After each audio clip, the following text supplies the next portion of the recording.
दौरान अपनी भावभीनी श्रद्धांजलि देने के लिए आम जनता भी उनकी इस अंतिम यात्रा का हिस्सा बनी हुई है।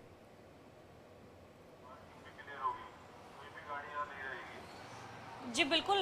कांग्रेस मुख्यालय से पूर्व प्रधानमंत्री मनमोहन सिंह की अंतिम यात्रा की शुरुआत हुई। यहाँ मुख्यालय के बाहर से ही कांग्रेस के जो तमाम दिग्गज नेता कार्यकर्ता वो सब इस यात्रा में यहाँ से निकले हैं साथ में। और आपको बता दें कि साथ में वो लोग जो कि पूर्व प्रधानमंत्री मनमोहन सिंह की एक झलक देखने आए थे, वो भी इस अंतिम यात्रा का आम जनता में हिस्सा बनी है। और अमर रहे के जो नारे हैं, पूर्व प्रधानमंत्री मनमोहन सिंह अमर रहे, ये लगातार जो है कार्यकर्ताओं द्वारा नारे लगाए जा रहे हैं। और अगर बात कर ले कि निगम बोध घाट पर कितने देर में उनका पार्थिव शरीर पहुंचेगा, तो बिल्कुल कुछ ही मिनटों में, क्योंकि जो उनकी अंतिम यात्रा है वो यहाँ से बहुत पहले निकल चुकी थी और अभी 10 मिनट पहले ITO क्रॉस की थी। तो अभी कुछ ही मिनटों में जो है वो निगम बोध घाट, जो ये पूरी अंतिम यात्रा है पूर्व प्रधानमंत्री मनमोहन सिंह जी की, वो पहुंच जाएगी। और कुछ ही देर बाद देश के वो प्रधानमंत्री जिनको बड़े सॉफ्ट स्पोकन के लिए, जो एक जेंटलमैन प्रधानमंत्री के नाम से जिनको जाना जाता है, वो पंच तत्वों में विलीन हो जाएंगे। तो बिल्कुल ये जो आज का दिन है, ना सिर्फ कांग्रेस के लिए बल्कि जो दूसरे दल हैं, यहाँ तक कि देश के प्रधानमंत्री नरेंद्र मोदी जी भी लगातार मनमोहन सिंह के साथ अपनी यादें साझा कर रहे हैं। वो बता रहे हैं कि आखिर किस तरीके से जो मनमोहन सिंह के साथ उनकी यादें थी जब वो खुद गुजरात के मुख्यमंत्री थे और उस समय केंद्र में प्रधानमंत्री के रूप में मनमोहन सिंह थे, तो कितनी बार उनकी मुलाकात हुई और मुलाकात के दौरान क्या बात हुई। नरेंद्र मोदी जी ने भी अपनी यादें साझा की। और एक और वाकया नरेंद्र मोदी जी ने फिर से जिक्र किया, जो उन्होंने जब राज्यसभा का जो आखिरी उनका सदस्यता जो खत्म होने वाला था, जब वो आखिरी बार सदस्य थे मनमोहन सिंह जी राज्यसभा के, और वो व्हील चेयर पे सदन पहुंचे थे क्योंकि वोटिंग होनी थी। इसको लेकर भी प्रधानमंत्री नरेंद्र मोदी ने उस वक्त भी सदन में कहा था और कल भी एक बार फिर से देशवासियों के सामने उन्होंने ये बात रखी कि वो कितने कर्तव्यनिष्ठा व्यक्ति थे। वो अपने जो उनको दायित्व मिलता था उसको किस तरीके से निभाते थे। और उसका सबसे बड़ा उदाहरण ये था कि वो उनकी तबीयत जब बहुत ज़्यादा खराब थी, व्हीलचेयर पे थे, वो चलने की हालत में नहीं थे, लेकिन फिर भी वो अपना दायित्व समझ के सांसद का वो सदन में पहुंचे थे। और उससे कहीं ना कहीं दूसरे सांसदों को, दूसरे जो प्रतिनिधि हैं, उनके लिए एक उन्होंने एग्जाम्पल सेट किया था कि आप जनता की जो भी ज़रूरतें हैं उनको पूरा करने के लिए आप कोई भी बहाना नहीं दे सकते हैं। इससे बड़ी बात क्या होगी जो खुद नरेंद्र मोदी जी ने उन तमाम प्रतिनिधित्व को समझाया था, उदाहरण देके मनमोहन सिंह जी का, और कल भी उन्होंने इस चीज को याद किया। तो बिल्कुल आज का दिन वो है जिस दिन मनमोहन सिंह जी पंच तत्व में विलीन हो जाएंगे। लेकिन जाते जाते उन्होंने जो विरासत छोड़ी है, जाते जाते जो उन्होंने अपने हमारे देश के लिए जो आर्थिक नीतियां बनाई है, वो आर्थिक नीतियां जो आज भी एक देखा जाए तो एक मिसाल के तौर पे है कि जब 1991 में हमारा देश आर्थिक समस्याओं से गुजर रहा था, यहाँ तक कि पूरे देश के खजाने में सिर्फ अगले 2 हफ्ते तक का जो था पैसा बचा था, उस वक्त वित्त मंत्री मनमोहन सिंह जी को PV नरसिम्हा राव बनाते हैं। वो भी एक फ़ोन कॉल से, एक ऐसा फ़ोन कॉल आता है देर रात जिसकी कल्पना खुद मनमोहन सिंह जी ने पहले कभी नहीं की थी। और उन्होंने ये बात खुद कई बार बताई है, उनकी बेटी ने किताब में भी ये बात मेंशन की है कि किस तरीके से वो रात में सो रहे होते हैं और उस वक्त जो प्रधानमंत्री बनते हैं PV नरसिम्हा राव जून के महीने में,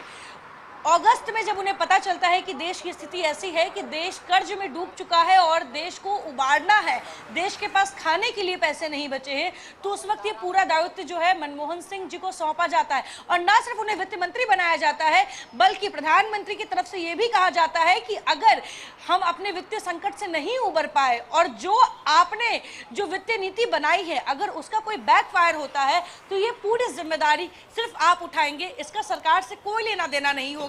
लेकिन अगर आप इसमें कामयाब होते हैं और देश की जो आर्थिक स्थिति है वो बेहतर होती है, तो इसका पूरा जो क्रेडिट होगा वो सरकार लेगी। उसके बावजूद मनमोहन सिंह जी क्योंकि उन्हें चुप, वो हमेशा कम बोलते थे, कम शब्दों का इस्तेमाल करते थे, उन्होंने सीधे मुस्कान के साथ मुस्कुराते हुए कहा कि मुझे मंजूर है। और उसके बाद एक वो दिन था और एक आज का दिन है कि हम कोविड जैसी महामारी से भी अगर निकल पाए तो शायद आज हम जो इंटरनेट यूज़ कर रहे हैं, जो मोबाइल फ़ोन यूज़ कर रहे हैं, जो विदेशों से जो हमारा आयात निर्यात होता है, वो जो पूरे दरवाजे थे वो मनमोहन सिंह जी की नीतियों की वजह से ही खुले थे। यहाँ तक कि आधार कार्ड आज के समय में हर नागरिक के लिए कितना ज़रूरी है हम सब जानते हैं, लेकिन ये मनमोहन सिंह की सरकार में ही, मनमोहन सिंह जी प्रधानमंत्री थे, उनकी नीतियों की वजह से ही आधार लागू हो पाया था। और आज की सरकार को इस आधार कार्ड से कितना फ़ायदा पहुँचता है, ये वक्त वक्त पर खुद आपको वर्तमान जो सरकार है वो आपको बताती नजर आती है। तो बिल्कुल प्रधानमंत्री जी, पूर्व प्रधानमंत्री मनमोहन सिंह जी का जो योगदान देश के लिए रहा है पार्टी से हट के, क्योंकि हमने देखा है जो न्यूक्लियर डील हुआ उस वक्त वो अपने पार्टी लाइन से हट गए थे, अपने सहयोगी दलों के खिलाफ चले गए थे। लोग कहते हैं कि वो चुप रहते थे, लोग कहते हैं कि उन्होंने अपनी बात कभी भी मुखरता के साथ तेज आवाज में नहीं रखी, लेकिन वो चुप रहकर भी कई बड़े फैसले, कई कठिन फैसले इस देश के लिए लिए जिसको देश याद रखेगा। और आज पूरे देश की आंखें नम है, पूरा देश इस शोक में है कि हमने एक ऐसा रत्न खोया है, एक ऐसे व्यक्ति को खोया है जिसकी कभी गूंजने की आवाज़ भले ना आई हो, लेकिन जिसके काम हमेशा से घर घर तक पहुंचा है। तो बिल्कुल हम याद रख रहे हैं उन तमाम पलों को। और अगर बात कर ले देश के तमाम उन राजनेताओं को जो आज पूर्व प्रधानमंत्री मनमोहन सिंह जी को श्रद्धांजलि दे रहे हैं, तो सब अपने अपने हिस्से की यादें जो हैं वो ताज़ा कर रहे हैं। अपने अपने हिस्सों में जो उन्होंने मनमोहन सिंह के साथ जब उनकी मुलाकात हुई होगी, जब उन्होंने उनके कार्यकाल में काम किया होगा, जब उनकी कभी भी किसी मुद्दे पे चर्चा हुई होगी, चाहे सदन के अंदर उस वक्त जो सांसद पक्ष विपक्ष में होंगे, सब जो है अपने अपने हिस्से में मनमोहन सिंह जी को श्रद्धांजलि दे रहे हैं, याद कर रहे हैं, लेकिन किसी की भी याद में खटास नहीं है। ये देखने वाली बात होगी कि पूर्व प्रधानमंत्री मनमोहन सिंह को कोई भी नेता, कोई भी दल आज के समय में, या यूं कह ले देश के वर्तमान में जो प्रधानमंत्री नरेंद्र मोदी है, वो भी जब याद करते हैं तो मनमोहन सिंह के व्यक्तित्व के लिए और एक बेदाग नेता की जो छवि उनकी आज तक की रही थी उसको लोग याद करते हैं। लोग ये याद करते हैं कि वो कितने विनम्र थे, लोग ये याद करते हैं कि उन्होंने कभी भी अपने शब्दों की तीर से किसी को दुख नहीं पहुंचाया, किसी को आहत नहीं किया। और आज वो दिन है, हालांकि उनकी चुप्पी के कई मायने निकाले जाते थे, लेकिन आज वो दिन है जब वो सदैव के लिए मौन हो गए। लेकिन आज जब वो मौन है सदैव के लिए, तो उस वक्त उनके काम की जो बातें हैं वो गूंज रही हैं चारों तरफ। हर कोई उनके काम को याद कर रहा है, हर कोई उनके व्यक्तित्व को याद कर रहा है। और देखा जाए तो उन्होंने खुद कहा था कि इतिहास मेरे साथ ज़्यादा विनम्र होगी, मीडिया कर्मी और विपक्षों के नेताओं से बेहतर। तो बिल्कुल ये याद करने वाली बात है। शायद मनमोहन जी को पहले पता था कि वो जो कर रहे हैं, वो क्या कर रहे हैं, वो क्यों कर रहे हैं, वो देश के लिए कर रहे हैं। शायद इसीलिए उन्होंने अपने आखिरी प्रेस कॉन्फ्रेंस में कहा था कि इतिहास मेरे साथ ज़्यादा विनम्र रहेगी। तो आज वही इतिहास का पल है, शायद आज वही दिन है जिस इतिहास का जिक्र वो उस दिन कर रहे थे कि देश मुझे क्यों याद रखेगा, ये वक्त बताएगा। और आज वो वक्त आ गया है कि देश उन्हें याद कर रहा है उनके जाने के बाद, और कितनी सारी भावनाएं जो हैं उनको लेकर, जो सबके अंदर सिमटी हुई थी, वो प्रकट कर रहा है। और आपको बता दूं कि कुछ ही देर में पूर्व प्रधानमंत्री मनमोहन सिंह का जो पार्थिव शरीर है वो निगमबोध घाट पहुंच जाएगा। अभी अगर जब यहाँ से यात्रा की शुरुआत हुई थी तो AICC जब उनकी जो पार्थिव शरीर है जब वो लाया गया था तो उनकी पत्नी और उनकी बेटियां उनके साथ थी, उनके जो परिजन थे वो भी उनके साथ आए थे। और अब जब यहाँ से उनकी अंतिम यात्रा की शुरुआत हुई तो हमने देखा कि उनके परिजन और उनकी बेटियों के साथ राहुल गांधी उस आर्मी ट्रक पर बैठे थे जिस आर्मी ट्रक पर उनके पार्थिव शरीर को रखा गया था। और राहुल गांधी की अगर शक्ल को अगर हम एक बार देखें, अगर हम देखें कि उनके चेहरे पर क्या भाव है, तो आप और हम ये अंदाज़ा ज़रूर लगा सकते हैं कि आखिर उनके लिए व्यक्तिगत तौर पर कितनी बड़ी क्षति है। क्योंकि उन्होंने अपने शब्दों में तो बयां किया ही है, लेकिन उन्हें देख के भी आप यह आभास लगा सकते हैं कि राहुल गांधी किस तरीके से उनका जो चेहरा है वो मुरझाया हुआ है, उदास है, किसी चीज़ में खोए हुए हैं। शायद वो अपने गॉडफादर, अपने मेंटोर मनमोहन सिंह जी के साथ जो उन्होंने पल बिताए हैं उनको वो याद कर रहे हैं, और उन्हीं यादों के साथ उन्होंने इस अंतिम यात्रा में वो शामिल हुए। और आपको बता दें कि अंतिम यात्रा की शुरुआत तो एआईसीसी से हुई थी, लेकिन जो ये अंतिम सफर है, देश के मनमोहन का अंतिम सफर जो है वो निगम बोध घाट पर खत्म होगा। और निगम बोध घाट देखा जाए तो वहां पे निगम बोध घाट के बाहर आप देख पाओगे कि मोक्ष द्वार लिखा है। बिल्कुल वहां कई हमने मुख्यमंत्रियों को, प्रधानमंत्रियों को मोक्ष पाते हुए देखा है। हमने कई बड़े शख्सियत का जो सत्य है, जो अंत है, उसका जो साक्ष्य है वो निगम बोध घाट रहा है। और एक बार फिर से निगम बोध घाट आज एक और शख्सियत जो इस देश के उन तमाम बड़े चेहरों में से एक हैं जो पंचतत्व में विलीन होंगे, उसका साक्ष्य निगम बोध घाट बनेगा। बिल्कुल आयुषी, और ये देखिए लेकिन अब जो एक नई राजनीति शुरू हो गई है यहाँ पर मनमोहन सिंह के स्मारक को लेकर हो रही है। हालांकि बीजेपी की तरफ से कह दिया गया है कि स्मारक बनाया जाएगा, उसके लिए जगह भी चिन्हित कर ली गई है, लेकिन उसमें जो थोड़ी कानूनी पेचीदगी है उसको देखते हुए, क्योंकि जमीन का ट्रांसफर कराया जाएगा, तमाम तरह की जो यहाँ पर जमीनी कार्रवाई है वो होगी और उसके बाद यहाँ पर स्मारक का बनने के लिए कार्य शुरू होगा। तो इसको लेकर अब राजनीति हो रही है। बीजेपी साफ तौर पर आरोप लगा रही है कि कांग्रेस कहीं ना कहीं इस पूरे मामले को राजनीति के तौर पर आगे खींचना चाहती है, और ये सही नहीं है, क्योंकि जैसे ही यहाँ पर स्मारक की चर्चा हुई, तमाम तरह के बयान आए कांग्रेस नेताओं की तरफ से। उन्होंने कहा कि अटल बिहारी वाजपेयी के लिए तो आपने पहले ही जगह चिन्हित की हुई थी, यहाँ पर इतनी देर क्यों कर दी। तो वाकई अब कहीं ना कहीं अगर ऐसे पे राजनीति होती है इस मामले पर तो ये सही नहीं है।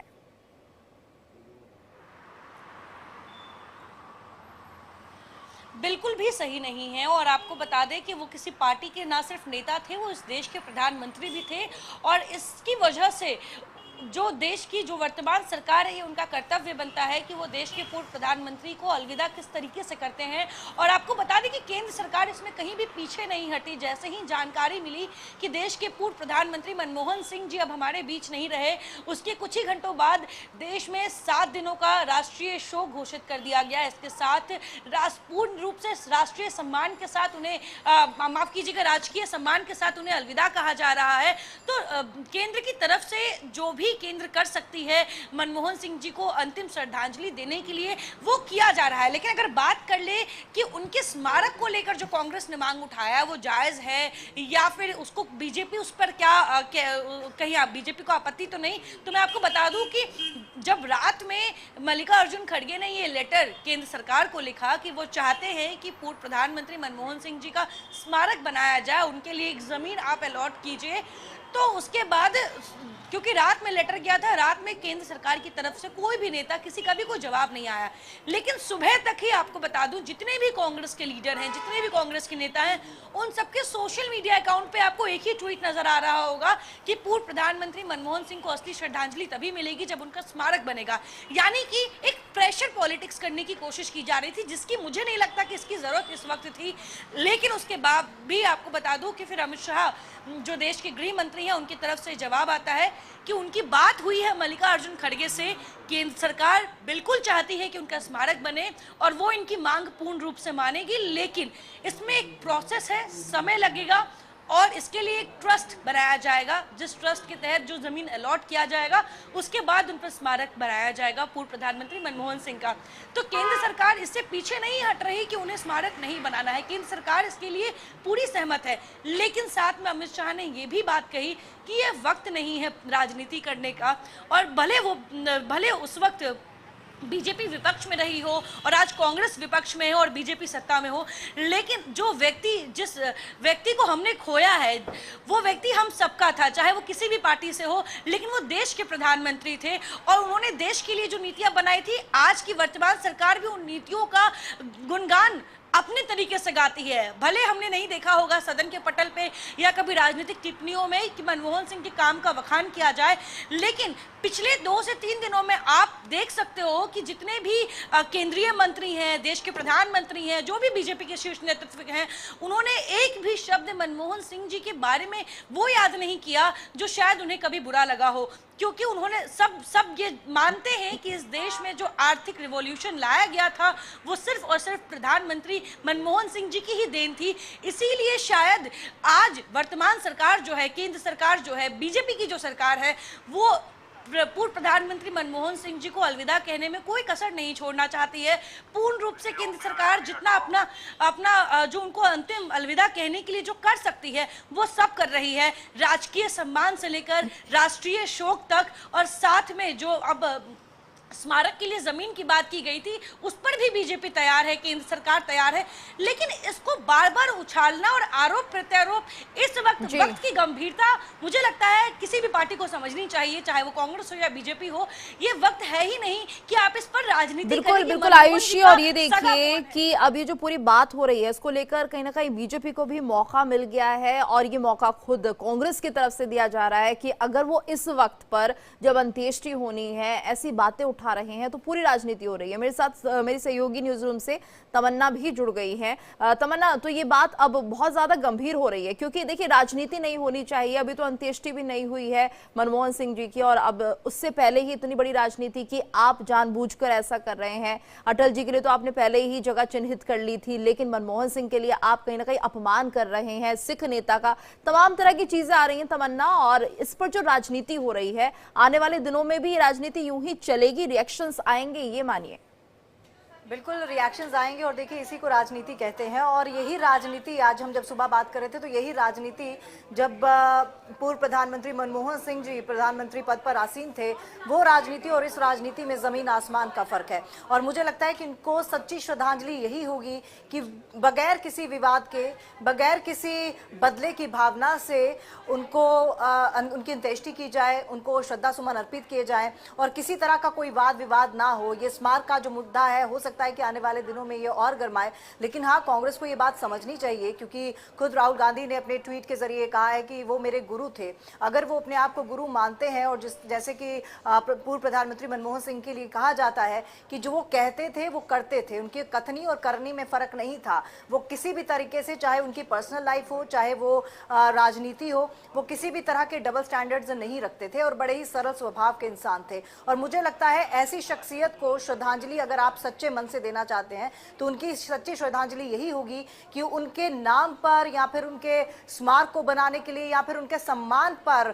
किसी तरह की कोई भी चोट ना पहुंचे, किसी तरह का कोई वाद विवाद ना हो। क्योंकि अपनी पूरी जिंदगी में उन्होंने तरह तरह के कटाक्ष झेले हैं, कई तरह के टैग्स उनको दिए गए, लेकिन कभी भी उन्होंने उस चीज का बदला नहीं लिया, कभी भी किसी भी चीज को लेकर उन्होंने आपत्ति जाहिर नहीं की। और अगर आप आज के सिनेरियो को देखें तो मुझे लगता है कि आने वाले दौर में भी आपको ऐसा राजनेता नहीं मिलेगा, ऐसी राजनीति नहीं मिलेगी जिस तरह की राजनीति पूर्व प्रधानमंत्री मनमोहन सिंह करते थे।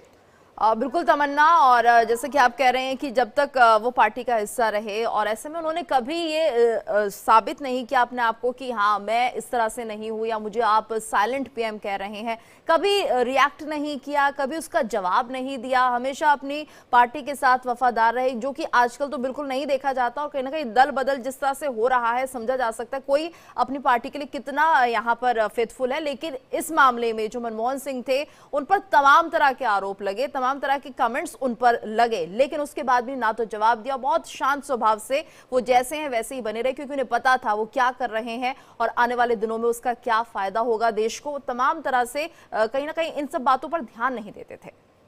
और देखिए यही चीज जो थी उन्होंने अपने शब्दों के जरिए भी जाहिर की थी, जब उन्होंने कहा था कि मीडिया और साथ ही साथ उन्होंने कहा था कि विपक्ष मेरे को लेकर क्या सोचता है, उसके अपेक्षाकृत उन्होंने कहा था कि इतिहास मुझे लगता है कि मुझे सम्मानजनक नजरों से देखेगा। और देखिए वही चीज हो भी रही है। आज हम उनकी बात कर रहे हैं, उनको याद कर रहे हैं, तो उनकी तमाम वो बातें याद आ रही हैं, उनके तमाम वो कह सकते हैं कि जेस्चर्स याद आ रहे हैं जो आजकल राजनेताओं में देखने को नहीं मिलते। एक वो वक्त था जब आप मजाक में ताल ठोक कर अपनी बात भी कह जाते थे, उन बातों पर फैसले भी आते थे, आप विपक्ष पर हमला भी बोल देते थे, हंसी ठिठोली भी हो जाती थी। लेकिन आज ये दौर है जब आप सदन ही नहीं चलने देते हैं, तमाम तरह की चीजें होती हैं। और देखिए प्रधानमंत्री, पूर्व प्रधानमंत्री अगर मनमोहन सिंह की बात करें तो 10 साल का उनका जो बतौर प्रधानमंत्री कार्यकाल था वो शुरुआत तो उनकी बहुत अच्छी रही। बिल्कुल तमन्ना, रोक रही हूँ आपको, और कुछ तस्वीर भी आ रही है। निगम बोध घाट पर जो अंतिम यात्रा है वो पहुंच चुकी है, और अब से कुछ देर के बाद अंत्येष्टि भी हो जाएगी।